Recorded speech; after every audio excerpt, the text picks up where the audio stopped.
నమో వెంకటేశాయ. ఇప్పుడు మనము నెక్స్ట్ తిరుపతిలో ఉన్న సైట్ సీయింగ్స్ చూసుకుందాం. ఇప్పుడు మేము నెక్స్ట్ సెకండ్ శిలాతోరణంకైతే వచ్చాము. ఇక్కడ లోపలైతే విగ్రహాలు ఉన్నాయి. ఇక్కడ గణేష్ ఉన్నాడు. ఇక్కడ చూడండి విష్ణుమూర్తి 10 అవతారాలు, కృమ అవతారం, వరాహ అవతారము, నరసింహ అవతారము, వామన అవతారము, పరశురాముల అవతారం, శ్రీరామ అవతారము, బలరామ అవతారం, కృష్ణ అవతారం, కల్కి అవతారం, దశ అవతారములు. ఇక్కడ చిన్న పార్క్ ఉంది. ఇదంతా నడుస్తున్నాం మేము. పోయినా కోతి పోతూనే ఉంది. ఇది రూట్ ఎటు నుంచి ఎటు పోతుంది చూడు. స్టార్టింగ్కి వెళ్తాం కావచ్చు, మళ్ళీ రౌండ్గా ఉంది. ఇక్కడ చూడండి అన్ని చెట్లు, రాయలు. శిలాతోరణం అంటేనే అన్ని స్టోన్స్ ఉంటాయి. ఇగో ఇక్కడ తీసుకొచ్చింది రూట్. అక్కడ అందరు వెళ్తున్నారు. షాప్స్ ఉన్నాయి. ఇగో ఇలా ర్యాబిట్స్ ఉన్నాయి. ఏమో ముచ్చట పెట్టుకుంటుంది 4. ముచ్చట వాటికే ఉంటుంది. గైస్ ఇందాక మా అమ్మ అయితే ర్యాబిట్కి అవిటి మాటలు అవి ఉంటాయి అన్నది కదా. అది మా అమ్మ భాషలో మా అమ్మకి అర్థమవుతుంది, నాకు అర్థం కాదు. గైస్ నడుచుకుంటూ పోతుంటే ఇంత చిన్నగా ఉన్నాయి. ఇంత చిన్నవి ఇంద్రా అసలు ఇవ్వండి. అసలు ఈ ఫింగర్ అంతా అసలు చెయ్యి అంతా కూడా లేవు. ఇంత చిన్నగా ఉంది. ఏదిరా ఇది? ఇవ్వండి గైస్ ఇడ్లీ. ఇవ్వండి గైస్ ఇవి ఇడ్లీ వేసుకుంటాం చూడండి. అది ప్లేట్స్, ఇది అది ప్యాన్. పునులు చేసింది. ఇవ్వండి గైస్, ఇది ఓపెన్ అవుతుందా? అసలు ఇది ఓపెన్ అవుతుందా గైస్? ఓపెన్ అవుతుంది. మనకి ఎందుకులే, మనైతే మనలే అంటారు. ఇక్కడైతే ఇంత చిన్న ఉన్నాయి గైస్. చూసుకుంటే పోతుంటే మస్తు ఉన్నాయి బొమ్మలు. ఇవ్వండి చాలా ఉన్నాయి. ఇవ్వండి అమ్మా, చూసారా గైస్ ఎట్లా కూర్చుందా? టంగ టంగ అని కొడుతుంది. అన్నిటికన్నా ఇగో ఈ బొమ్మ ఫాస్ట్ ఉంది, బ్లూ కలర్ది కొడుతుంది. ఇక పైకి పోయి శివాలయం చూపిస్తా. పోయము మీద చూసి భయపడ్డాను ఒక్కలే. ఓకే గైస్, ఇక ఇక్కడైతే ఇవన్నీ రాయలు కట్టారు. మెల్లగా స్టెప్స్ ఎక్కుకుంటా పోవాలి. ఓ గైస్, బిగ్గెస్ట్ వాటర్ ఫాల్ ఉంది. సౌండ్ వస్తుంది అనుకున్నాం కదా గైస్. గైస్ నాలాగైతే రిస్క్ చేయకండి, ఎందుకంటే నేను మమ్మీ వద్దన్నా కానీ నేను ఒక్కనే వచ్చిన. ఇక్కడ చూడండి, ఇక్కడ స్టెప్స్ నుంచి లోపలికి వెళ్ళాలి. ఇందులో వాటర్ సౌండ్ వస్తుంది. వాటర్ ఉన్నాయి, ప్లస్ శివుని గుడి ఉంది. పోతుంటే పిలుస్తుంది గైస్, తీయని సరే. హలో గైస్, ఇదైతే చక్రతీర్థము. అక్కడ పైన ఉన్నదేమో శిలాతోరణంకి బ్యాక్ సైడ్ చక్రతీర్థం ఉంటుంది. సో ఇక్కడ స్టోరీ ఏంటంటే విష్ణుమూర్తి ఒక రాక్షసుని సంహరించిన తర్వాత ఆ చక్రం అనేది ఒకటి ఇక్కడ పడుతుంది. సో ఇది చక్రతీర్థం అయింది. ఇక్కడ వాటర్ ఫాల్ చూడండి ఎంత బాగా ఫ్లో చాలా ఎక్కువ ఉంది. మన వర్షాలకైతే ఇదంతా ఎవరిని రానివ్వలేదంట, ఫుల్ నిండిపోయింది. ఫ్లో బాగుండే. అండ్ గైస్ ఇది ఏంటంటే కాల కాడుకుంది మొత్తం. నడుచుకుంటూ వదిలే ఉండాలి. అమ్మా గైస్ ఫైనల్లీ వచ్చేసింది టెంపుల్. గైస్ ఇది చూసిరా? ఇదే గైస్ నేను వచ్చేటప్పుడు అన్నా, ఈ చిన్న బండ మీద ఇంత పెద్ద రాయిలో పడుతుంది. అమ్మాయ ఓకే గైస్, ఇక్కడికి చెప్పులు విడిచారు. ఈ లోపల పోయినాక చూపిస్తా, సుత్తొద్దు. ఇక్కడికి వెళ్ళి ప్రవహిస్తున్నది. అగ్గోండి అక్కడ వాటర్ కనిపిస్తున్నాయి గైస్. అదే లోపల గుడి చూపిద్దాం గైస్. దీపాలు కూడా వెలిగేయాలంట. ఇప్పుడు నేను వెలిగిస్తా, మా అమ్మ నేను. ఇక్కడైతే నేను పెడుతుండు 200 ఒకటంట. గైస్ ఇక్కడికి అయితే మంచిగా కనిపిస్తుంది, కానీ జాలి పెట్టిరు. ఇక్కడ శివుని టెంపుల్ అయితే ఉంది. చాలామంది అర్చనలు పూజలు చేయించుకుంటున్నారు. సో మా తమ్ముడు 365 ఒత్తులు వెలిగించలేదు అని, కార్తీక మాసంలో వెలిగిస్తాం కదా, సో వెలిగించలేదు అంటే ఇక్కడ వెలిగించమని చెప్పాను. సో చేస్తున్నాడు. సో మా పెద్దోడు కూడా వెలిగిస్తానమ్మా నేను కూడా అంటే, సో వాడిని కూడా చేయమని చెప్పాను. సో చేస్తున్నాడు వాడు కూడా.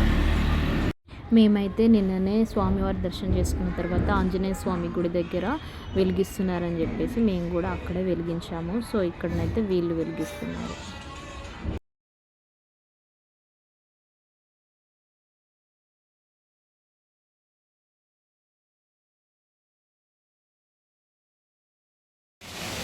ఇక్కడికైతే చక్రతీర్థము శిలాతోరణం అయిపోయినాయి. నెక్స్ట్ పాపనాశి వెళ్దాం అనుకుంటున్నాం. శిలాతోరణం దగ్గర శ్రీవారు 2వ పాదాన్ని మోపారు. ఇది న్యాచురల్గా ఫామ్ అయింది. ఇది 150 కోట్ల సంవత్సరాలు ఉంటుందంట. ఇలాంటి ఆర్చ్ ప్రపంచంలోనే 2 ఉన్నాయి. ఒకటి అమెరికాలో ఉంది, ఒకటి ఇక్కడ ఉంది. ఇది 25 అడుగుల ఎత్తు, 10 అడుగుల వెడల్పు ఉంటుంది. ఓకే గైస్, ఇప్పుడు మన షాపింగ్కి అయితే పోతున్నాము. ఇవ్వండి తీసుకురు, ఒక ఫోటో తీసుకురు గైస్. ఆ ఫోటో చూపిస్తుంది ఇప్పుడు. ఇవ్వండి, మా అమ్మ నాన్నిద్దరు దిగారు ఇప్పటిదాకా. ఇది ఎక్కడమ్మా? శ్రీవారి పాదాలు, శ్రీవారి పాదాల దగ్గర, అడవి దగ్గర. ఇవ్వండి మా డాడీ. గైస్ ఇక్కడ జోక్ థింగ్ ఏంటంటే డీజిల్ అయిపోయి కార్ మధ్యలో అయిపోయింది. ఏం మాటలో అర్థమైతే లేదు గైస్. ఇక్కడైతే కార్ పార్కింగ్ అయితే ఎక్కడ చేయాలో మాకే తెలుస్తలేదు. ఇక్కడ పెడదామంటే పైన అవి పడతాయంట చెట్లకి, గాలికి రాత్రి భయానికి అక్కడ పెట్టేస్తున్నాం. అయితే మేము పాపనాశి ఆకాశగంగా వెళ్దాం అనుకున్నాం. బట్ అలాంటివన్నీ 5:30కే క్లోజ్ అంట. సో 5:30 అయిపోయింది. సో మిగతావి ఇంకా జపేలి, ఆకాశగంగా, పాపనాశి, వేణుగోపాల స్వామి, హతిరామ్ బాబా రేపు చూసుకుందామని చెప్పేసి సో ఇంటికైతే వచ్చేసాము, రూమ్కి అయితే వచ్చేసాము. సో ఇప్పుడు కొంచెం టీ తాగి మళ్ళీ రూమ్కి వెళ్ళి ఇంకా రెస్ట్ తీసుకొని ఎర్లీ మార్నింగ్ 6కే వెళ్దామని చెప్పేసి ప్లాన్ వేసుకున్నాం. సో మళ్ళీ రేపు కలుస్తాం. అంతవరకు బాయ్. హాయ్ ఫ్రెండ్స్, డే 4లో జపాలిలో ఉన్నాం. జపాలికి వచ్చినాం. ఓన్లీ నేను మా తమ్ముడు ఇద్దరమే వచ్చినాం. మా వాళ్ళందరూ ఆల్రెడీ యూజ్ చేసారు. సో ఈ జపాలి ఒకటి చూసుకొని ఇంకా కిందికి వెళ్దాం అనుకుంటున్నాం. సో జపాలి అయితే మీకు మొత్తం చూపిస్తాను, చూడండి. ఆంజనేయ స్వామి ఇక్కడే పుట్టిండు అనేది నిర్ధారణ అయింది సైంటిఫిక్గా. సో ఆంజనేయ స్వామి ఇక్కడనే పుట్టిండు. సో ఆ ప్లేస్ని అయితే మనం చూద్దాం.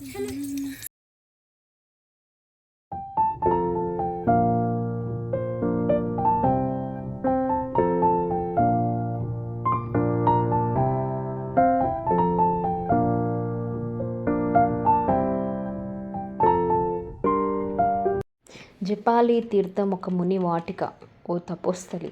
పచ్చని లోయలో వెలుకున్న ప్రాకృతిక పర్ణశాల. స్వయంభూగా ఉత్తరాది ముఖాన వెలిసి ఉంటాడు ఆంజనేయ స్వామి. శ్రీ మహావిష్ణువు రామావతారంను దాల్చినప్పుడు రుద్రుడు శ్రీరామదూతగా అన్ని శక్తులతో దేవతలందరితో కలిసి వానర రూపంలో అవతరించుటకు నిశ్చయించుకొనెను. అప్పుడు జవాలి అనే మహర్షి హనుమంతుని అవతారానికి ముందే ఆ రూపాన్ని ప్రసన్నం గావించుకున్నారు.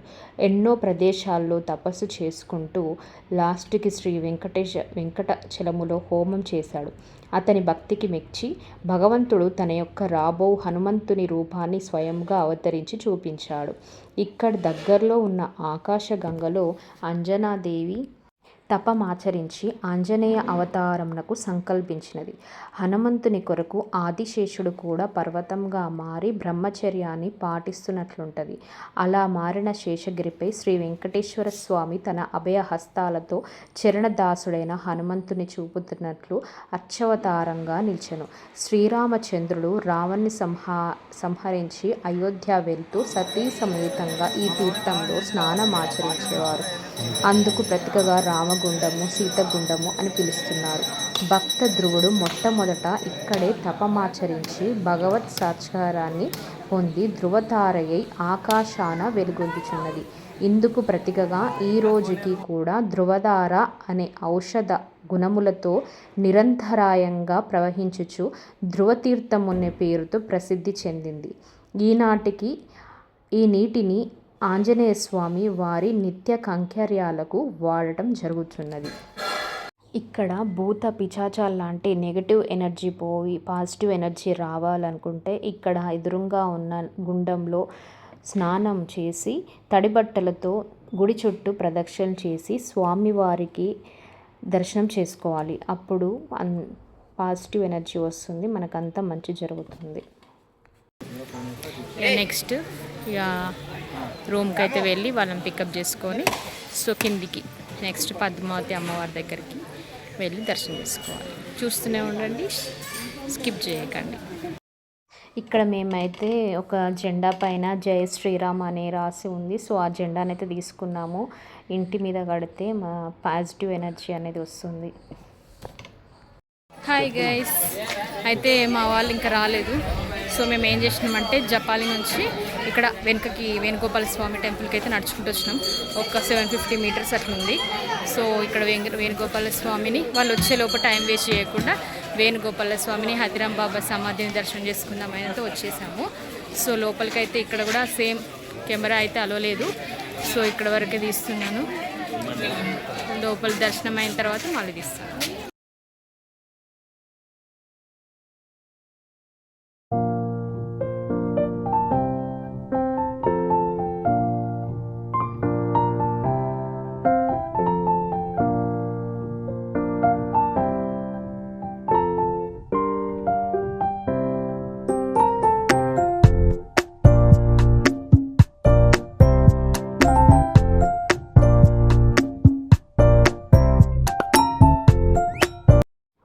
సో ఇక మా దర్శనాలన్నీ అయిపోయినాయి. కిందికి అయితే వెళ్తున్నాం. కిందికి వెళ్ళి పద్మావతి అమ్మవారిని దర్శనం చేసుకోవాలి. ఓం నమో వెంకటేశాయ. పునః దర్శన ప్రాప్తిరస్తు.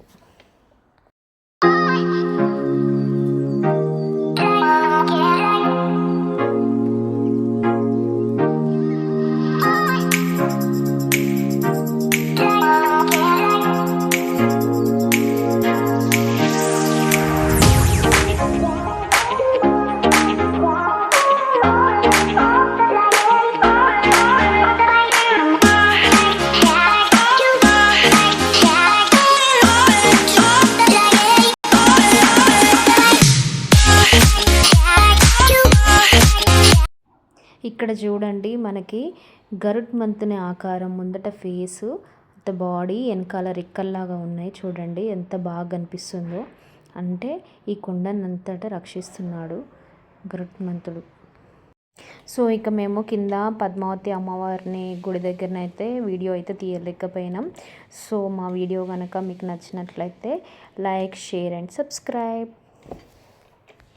సబ్స్క్రైబ్ చేసుకొని వాళ్ళు ఖచ్చితంగా సబ్స్క్రైబ్ చేసుకోండి.